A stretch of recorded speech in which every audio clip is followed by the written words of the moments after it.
Tonight on CTV News at 11:30.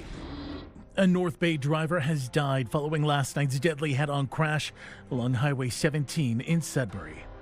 Plus, a Powassan family-owned business gets targeted by a tire slasher.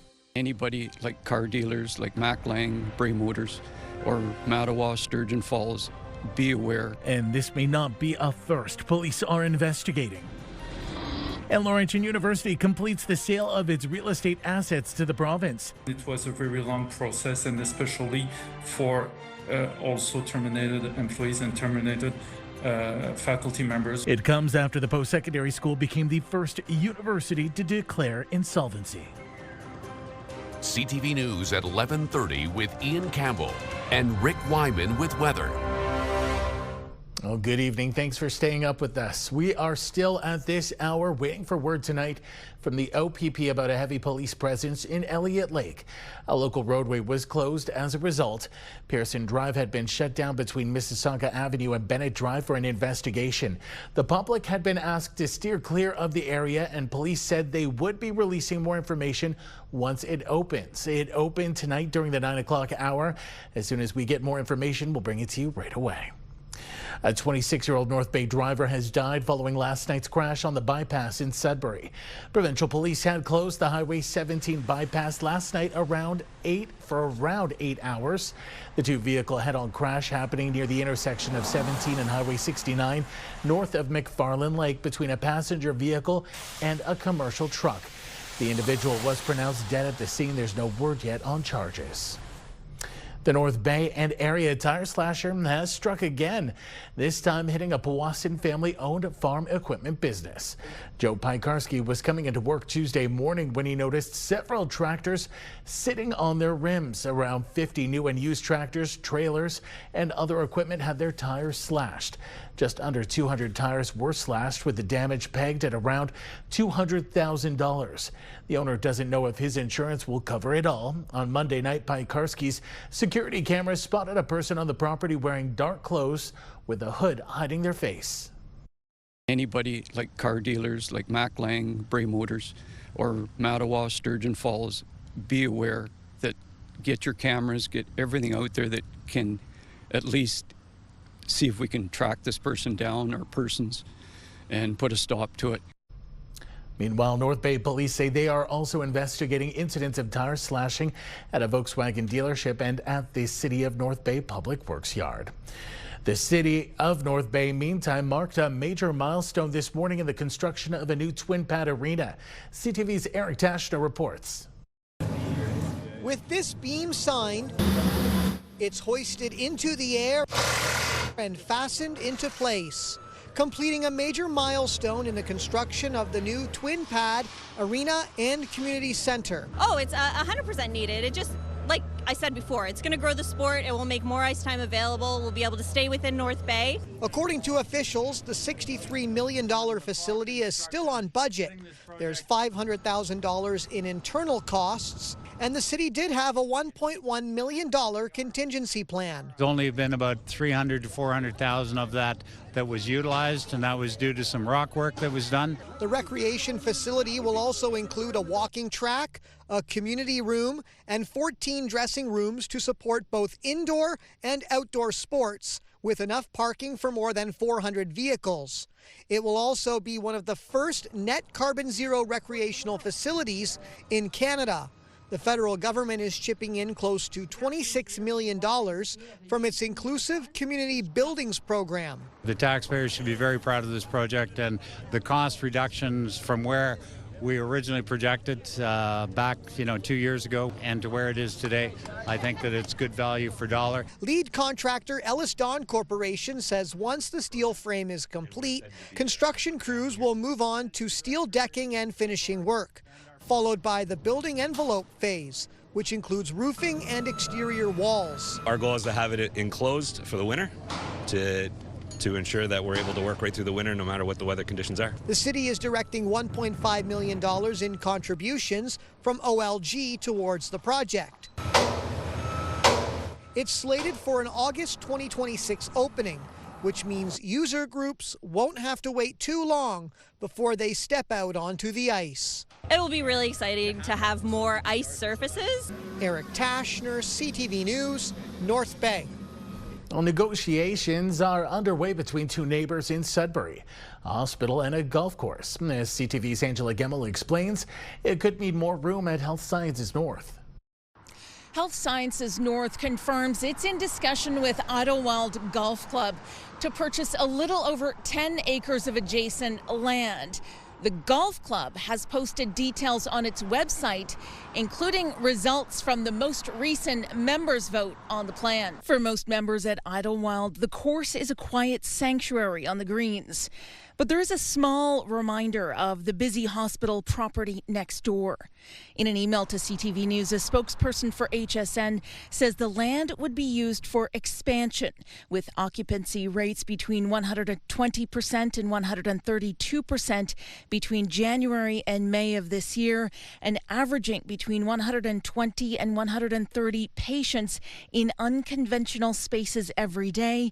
HSN needs to grow to serve the current and future needs of patients across northeastern Ontario. No one from Idlewild was made available for interviews, but details on its website show the golf club approached the hospital first about a potential deal. The land sale would impact the front 9 holes, which the club says would be redesigned, with HSN footing those redevelopment costs. In a recent vote, more than 3/4 of club members were in favor of proceeding with the negotiations. Once a deal is reached, members will once again vote on whether to accept the terms. According to Idlewild's online details, if the land sale happens, construction on the redeveloped course would likely begin during the second half of the golf season next year. There are no details available yet on when HSN's expansion might begin. Hospital officials didn't say whether the expansion plans would include extra beds, only that additional land would make expansion more feasible. Angela Gamble, CTV News, Sudbury. The province is looking at land to continue the expansion of Highway 69 in the French River area. The Ministry of Transportation is proposing to take a small section of French River Provincial Park and Grundy Lake Provincial Park. The proposal would see French River Provincial Park give 1.7 hectares of land to the MTO for the highway. 3 hectares would go to CN Rail and 4.3 hectares to the municipality of Killarney. The municipality needs the land for the Key River landfill, which would be impacted when the railway is realigned. Grundy Lake Provincial Park would provide 12.5 hectares west and southwest of the park, which would all go to the MTO for highway expansion. The Ministry of Transportation says construction will begin as soon as all environmental and regulatory approvals are in place, and the ministry has completed duty to consult obligations to ensure all impacted and interested Indigenous communities have been appropriately consulted. The 16 automated license plate reader systems in Greater Sudbury we told you about yesterday are active. CTV's Madison Merrier now with more on the privacy and security steps being taken. Stationary automated license plate reader systems have been added to 16 intersections around the city. The stationary ALPRs are used for more investigative leads when it comes to things like missing persons, Amber Alerts, human trafficking, drug investigations, stolen vehicles, or an active and ongoing investigation. These type of cameras are not new. Police cruisers have automated license plate readers, and they scan every license plate they come across against the MTO database. However, these stationary cameras differ as they scan all license plates around the city, only flagging plates that have been entered into the system by an officer as a risk to public safety. Still, some see it as a potential violation of privacy. According to Greater Sudbury Police, the cameras will not monitor speed or capture images of the driver. Only images of the rear license plates will be taken. It's most likely it is just going to be a snapshot with a image of the license plate when it passes by, so the privacy risk is very low. And the data will be purged regularly. So every 7 days, if you are not a vehicle of interest, the picture is purged from the system. Within 7 days, if the data is deleted, and it would only be deleted if it's no longer required for any type of purposes. If it is required, it would probably be preserved and retained even longer. especially if it involves some sort of investigation. So 7 days seems reasonable. Police say the cameras are designed to help with ongoing investigations and that audits will be done regularly to ensure they are compliant with the law. GSPS also says they adhere to the Privacy and Information Commissioner of Ontario guidelines. Madison Merrier, CTV News, Sudbury. Time now for a short break here on CTV News. Coming up, Rick will have your full weather forecast. For now, we'll look at the current conditions, and we've got lots of cloud cover once again tonight. Seeing some showers in around the Chapleau area. A clear one down on the island at 1310 in Parry Sound, 9 in Timiskaming Shores, 9 in Timmins. It's going to be cool. We'll have details coming up in a moment. When you see it happen, send it to CTV News. Text 10400 from your screen to ours. Text 10400. Okay, here we go. The weekend is finally here, and we've got some nice weather, warmer weather over the course of the next couple of days, including Labor Day Monday. Forecast radar, we can see the remnants of some precipitation moving into the province of Quebec, and it's goodbye to that. Get ready for some really nice numbers as we prepare for the long Labor Day weekend. And of course, some of those numbers will include maybe some cloudy periods tomorrow, like Sudbury Nickel Belt. Cloud cover at 18, then some sunny skies Saturday, Sunday, Monday, Tuesday. Take a look at the temperatures at 24 and 25 degrees, dropping down to 21 and 17, but that's next week. So a nice sunny weekend in store for Sudbury Nickel Belt. How about Sault Ste. Marie, Algoma? Mainly sunny tomorrow, then sunshine for a couple of days. Saturday, Sunday, 21, 24, 24 Monday and Tuesday. Again, more sunshine, the occasional cloudy break, and then the chance of showers by next Wednesday. But again, that's next week. Here we go with Timmins, Cochrane, Kapuskasing. A little indifferent. We've got cloud cover one day, sunshine the next, cloud cover Sunday, sunshine on Monday, and cloud cover for a couple of days, Tuesday and Wednesday, but no rain. 17, 24, 25 degrees, your temperatures. So all in all, not a bad weekend in store. At least it's not going to rain. How about Timiskaming Shores and Kirkland Lake? Chance of showers to start things off tomorrow. Early morning showers, and then we get sunny Saturday, Sunday, Monday. Sun and cloud on Tuesday at 27 degrees. Wednesday, cloud cover cooling off at 21. Now we'll look at what's happening in North Bay, West Nipissing. Chance of showers again earlier in the day. Saturday, Sunday, Monday, sunshine for 3 consecutive days at 20, 23, 24. 24 Tuesday, sun and cloud, and some cloud cover next Wednesday, dropping down to 22. So, Ian, I know a lot of people have been talking about, well, a nice weekend, nice Labor Day weekend. We've got the facts, we've got the numbers, and the sunshine to prove it. Back to you. Sunshine, that's what I like. Thanks, Rick. Well, a new approach to the housing crisis in the north received money today. As CTV's Elena Everson explains, the MacEwan School of Architecture will be expanding to help tackle the problem. Sudbury MP Vivian Lapointe announces a federal investment of $450,000 to help create the Institute for Northern Housing Innovation at the MacEwan School of Architecture. The goal is to share knowledge and innovative solutions to address critical challenges in the region's housing sector. The kind of weather that we have, what kind of material works best, what are some of the construction approaches that would work really, really well. So they'll be developing those local solutions, and they'll be sharing them with governments so that we can then develop programs that make a lot of sense for these regional areas. The founder of the Institute says the housing crisis has prompted the school to look at housing in the north through a much more affordable and sustainable lens. We want to work with industry, both in terms of developing and adopting new construction methods and materials. We want to provide training not only to our students in terms of the complexity when it comes to housing, but also training in terms of professionals when we start looking at advanced manufacturing, robotics, embodied carbon. The new technology is looking at using robotics and AI and other new innovations to speed up the way houses are built, but also use materials that are sustainable and that can withstand the climate of Northern Ontario. The Greater Sudbury Development Corporation and Desjardins also announced investments of $150,000 each to help build the institute. School officials say shovels will go in the ground this fall, with an expected construction completion date sometime next summer. Alana Everson, CTV News, Sudbury. Laurentian University has completed the sale of its real estate assets to the province.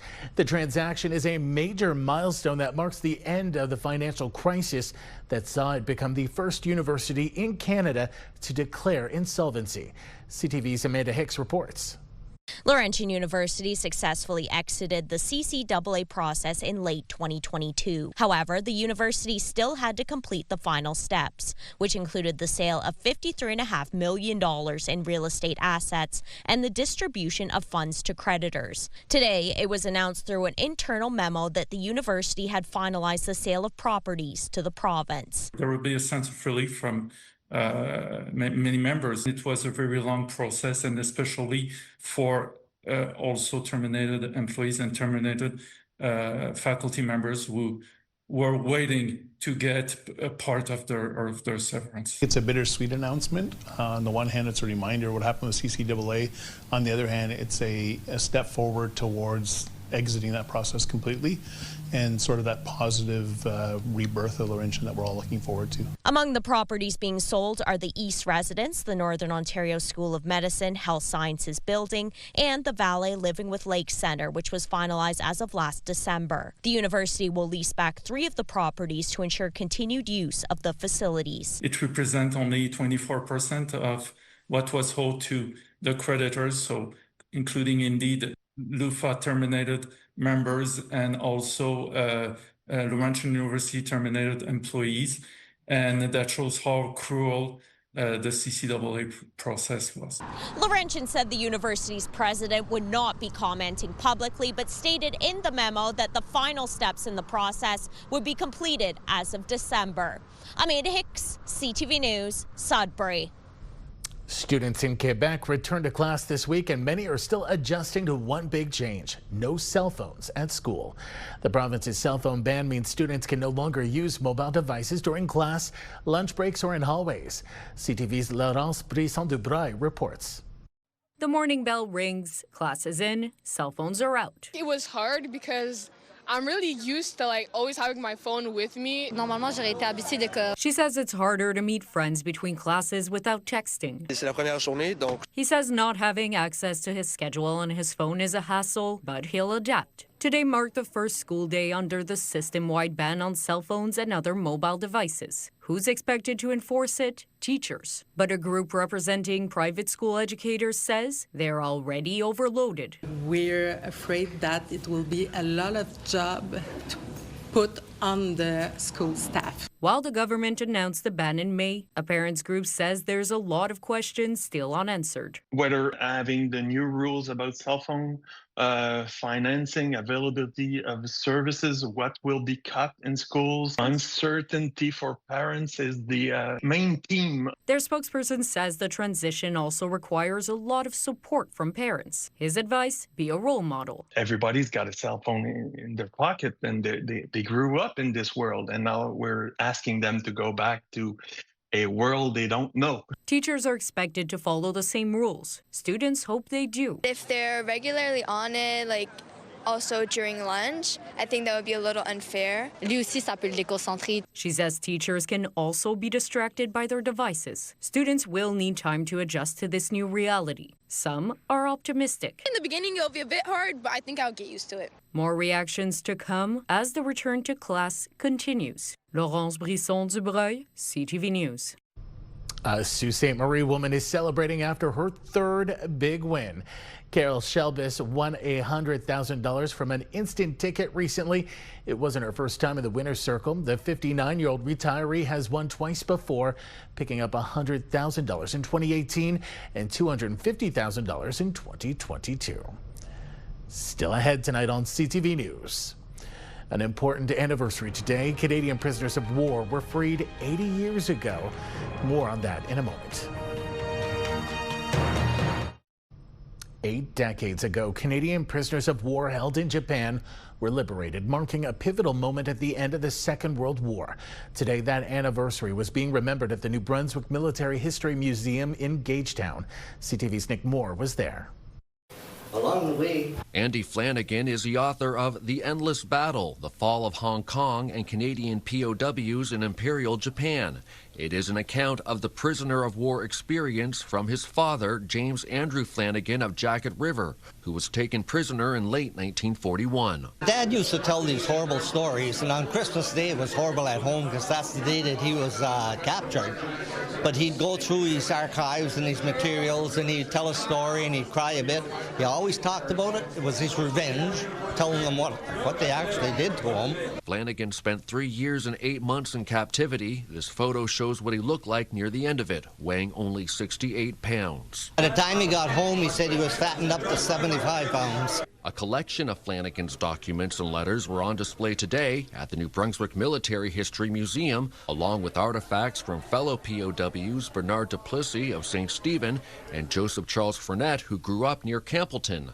Nearly 100 letters and diary entries from Fournette were recently donated to the museum by his son Ed Fournette and daughter Mona Thornton. They had very strict instructions as to how much my mom could write to him. He'd only be allowed to write 24 words. He was allowed to write back on occasion, but they had to be very careful what they said.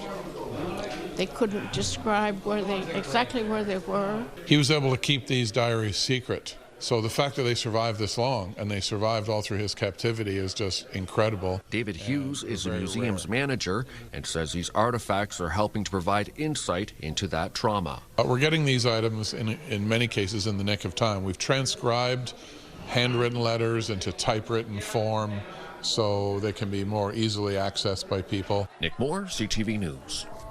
Well, odds are the popular TV series Degrassi has made its way into your living room sometime over the past 40 years. The Canadian teen drama now the subject of a new documentary about to premiere at the Toronto International Film Festival. CTV's Andrea Case reports.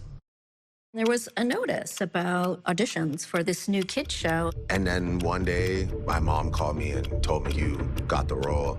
And I just grabbed my bag and left. And man, what a wild journey that started. The new documentary, Degrassi, Whatever It Takes, would never have happened without Ivy Mudd. I started Degrassi, and I'm like, why is there no documentary about this? Do you always take your daughter's advice? From now on, I will, clearly. It is the longest-running and most successful franchise in TV history. 2 years ago, the then 13-year-old Ivy began watching Degrassi from the very beginning of its 385 episodes. She asked her TV and film producer mother that fateful question. It was pretty clear that, it sort of stands the test of time. So the question was, what's the future of it? And why not celebrate something that's 4 decades old? Ivy was captivated by the TV show about a group of kids in a Toronto school and their lives inside and outside the classroom. I think everything still holds up. It talks about things like eating disorders, and I feel like people can relate all over the world. Cast members were game to take part in the documentary, including perhaps its now most famous former student, Jimmy, a.k.a. Aubrey Graham, a.k.a. Drake. Mudd had to get the blessing of show creator Linda Schuyler, which was easier than she thought. We had lunch. We sort of poured our hearts out, and I don't think that she had any expectations. She was very hands-off. As for getting accepted into the Toronto International Film Festival, I've been around a while. This is my first TIFF, and it is... it's incredible, and in our own town, in Toronto, with a franchise that is homegrown. It's a Toronto story, right? But arguably one of our biggest cultural exports. So it's amazing to be here. Degrassi, Whatever It Takes, will have its world premiere on September 13th at 6:15 at Scotiabank Theatre. Do you have your outfit picked out for the red carpet? Not yet, but it has to be amazing. Andrea Case, CTV News. Finally, tonight, Cineplex is giving moviegoers a special discount this long weekend. On August 30th and 31st, the movie theater giant is offering $5 general admission tickets at all locations across Ontario. There will also be discounts on concessions. A portion of proceeds from ticket sales will benefit the Canadian Picture Pioneers, a charitable organization dedicated to the support and well-being of members of the motion picture industry. I might have to go see a movie this weekend. Sounds like a great cause. That takes us to the end of our newscast this Thursday night. For the latest news anytime, remember you can head to our website, CTVNewsNorthernOntario.ca. You can also download our CTV News app. Thanks for watching. Good night.